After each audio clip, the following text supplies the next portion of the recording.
This is the Free Leaguer. I am Paco Garcia, and this is the channel in which I talk about anything and everything to do with Free League games. And today, for the first time ever, because I haven't seen it before, I am going to take a look at Vaesen Mythic Carpathia. This is an expansion for the Vaesen Nordic Horror Roleplaying game that takes us to, well, Carpathia. Now, is this book going to be worth the amount of money that you have to pay to get your hands on it? Stick around and find out.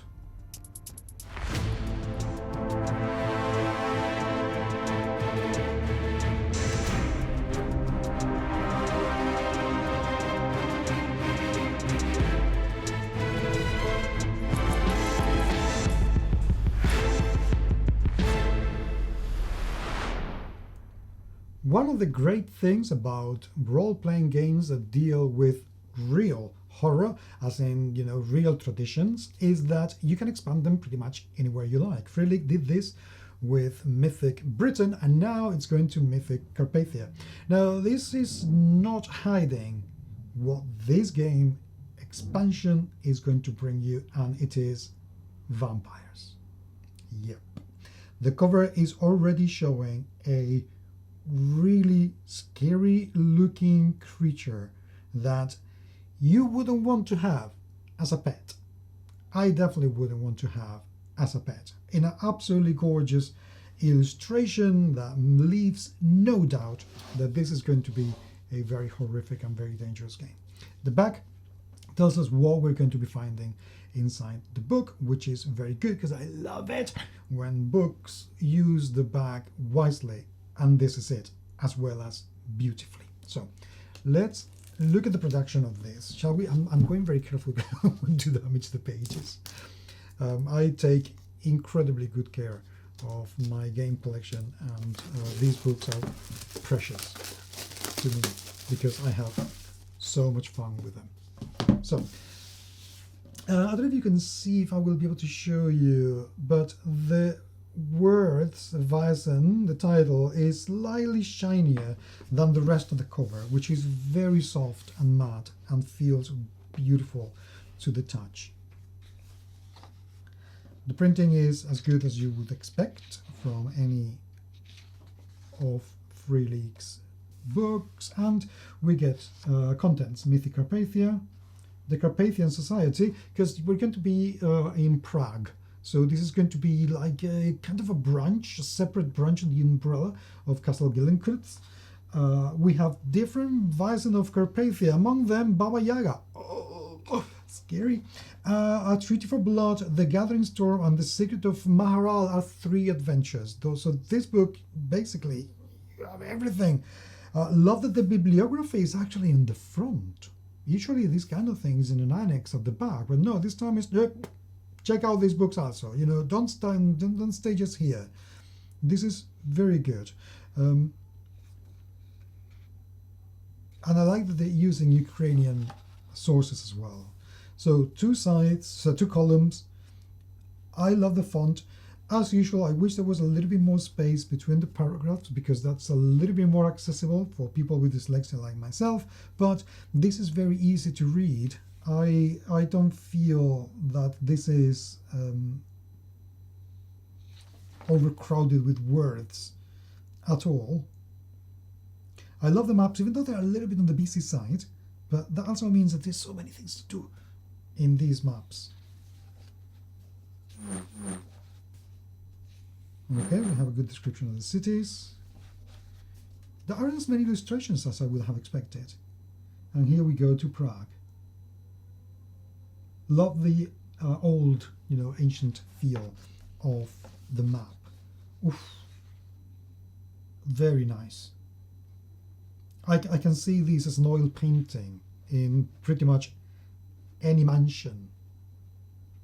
It's very cool. Interesting, though. This is weird. Okay, this is weird. From the art direction point of view, I'm finding it very, very strange that they come from such different styles. In the first illustrations of the book. So I don't think there's going to be an ebb and flow of the art direction as tight as there have been in other Free League books. Personally, I like to see not necessarily a consistency in the style of the illustrations, but I like to see that they talk to each other. It's a very weird thing, but they need to be able to talk to. Combining illustration has its own language, which is why you have exhibition curators. And I wish I could see a little bit more of that. So this is a very different version of Baba Yaga, not the hot that we are used to seeing.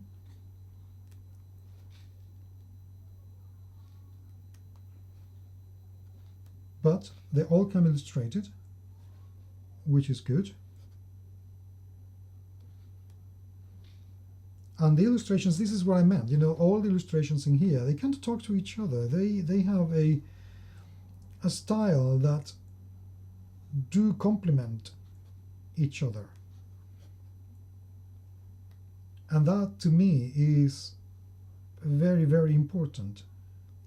Some of the decisions they've taken, I personally don't understand, like leaving two sides in here, but here is completely square, and however here is not, and the same goes in here, but this one goes, you know, it's got something completely different. I don't understand that. This is not at all how I would have done it. I would want a bit more consistency in how the illustrations have been treated. There is a mistake in here also, for example, where they haven't really considered how the book is going to open, so you get the left side too close to the center, where the right side feels like it is too far away, where this, especially in this illustration, could have been sorted out very, very easily. So layout wise, they've made some decisions that I don't follow. So from that point of view, it's a little bit disappointing. It's a shame. See, they haven't taken into account that this was going to get here, the separation at the top, at the bottom, and on the side is not the same. I'm being very picky, yes, but what the hell, I'm graphic artist and art director, that's my job. And I'm not here to just like this because they sent me the book. You know, I'm sure I'm going to enjoy reading it, but production-wise, I wish they'd done a few things. Mind you, it still looks absolutely gorgeous and beautiful. Don't get me wrong. I'm desperate to dive into it and read it fully and properly. And then we have a map. This also comes with a map of Carpathia. Pretty good. Again, very, very busy, but that's just telling me that there's plenty of things to do, plenty of places to go, and I like it. And on the other side, we have the same map of Prague that we have seen inside the book, with a few of the important locations. And the other ones, if you're thinking, oh, you know, there are more to Prague than this, yeah, and you can fill it up.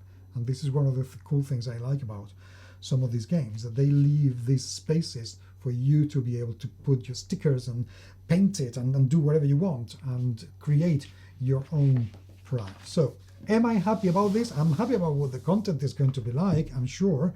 I am going to give this, if I had to give it some points, it would be a 7, to be honest, because I don't understand the decisions made regarding the difference in illustration styles and how they are all positioned and everything. Not keen on that, but other than that, this is going to be a must-have for any Vaesen fan, and I will do a full review as soon as I have delved into it, which I promise will be as soon as I possibly can. If you have any comments to do or any questions, by all means do let me know, and I will do my level best to answer them.